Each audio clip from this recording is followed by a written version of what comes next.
السلام عليكم ورحمة الله وبركاته. أهلا وسهلا بكم في حلقة جديدة من حلقات تعلم اللغة الإنجليزية.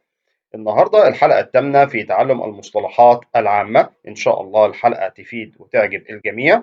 ما تنساش لو أول مرة تشوف المحتوى بتاعنا تشترك في القناة وتفعل زر الجرس وتعمل لنا لايك جميل.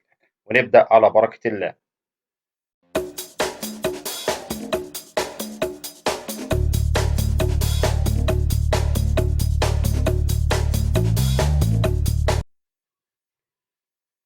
أول مصطلح عندي خالص التعازي. لما أنا أحب أروح أعزي حد عنده مثلا وليكن حالة وفاة أو رايح أواسي أي إنسان، تمام، أقول له my condolences.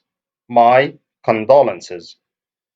تمام، يبقى my condolences هي معناها خالص التعازي. في لحظة غضب أنا عملت الشيء ده، تمام، أو كنت زهقان أو كنت متنرفز وعملت الشيء ده وقلت الكلام ده وأنا في لحظة غضب، فسامحني مثلا.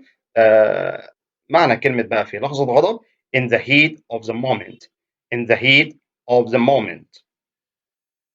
أنا قُلت اللي عندي خلاص وما عنديش حاجة تانية أقولها، تمام، حد بياخد رأيي في الموضوع ده أكتر من مرّة أو بيحاول معايا في شيء معيّن، تمام، أو في رأي معيّن عايز يقنعني بحاجة أو whatever يعني، تمام، فأنا هاقول له أنا قُلت اللي عندي، تمام، ما عنديش حاجة تانية أقولها. I rest my case. I rest my case. تمام، يبقى أنا خلاص خلّصت اللي عندي وما عنديش حاجة تانية أقولها وده رأيي النهائي. نروح بعد كده اختار اللي أنت عاوزه، تمام، معايا مثلًا ابني وليكن مثلًا في محل بنشتري شوية حاجات أو كده، فأنا باقول له اختار اللي أنت عاوزه، معناها take your pick. take your pick. تمام، take your pick. نروح للمصطلح اللي بعده وهو انكشفت لعبتك أو الخدعة بتاعتك خلاص أنا اكتشفتها، وهي معناها the drag is up. the drag is up. يعني خلاص أنا عرفت اللعبة بتاعتك أو عرفت الخدعة اللي أنت عايز تخدعني بيها. أنت بقى وقعتني في الفخ، تمام، خلاص الخدعة بتاعتك أنت كملتها للنهاية ووقعتني في الفخ، تمام. كلمة بقى أوقعتني في الفخ أو وقعتني في المصيدة بتاعتك، تمام، اللي هي you set me up. you set me up.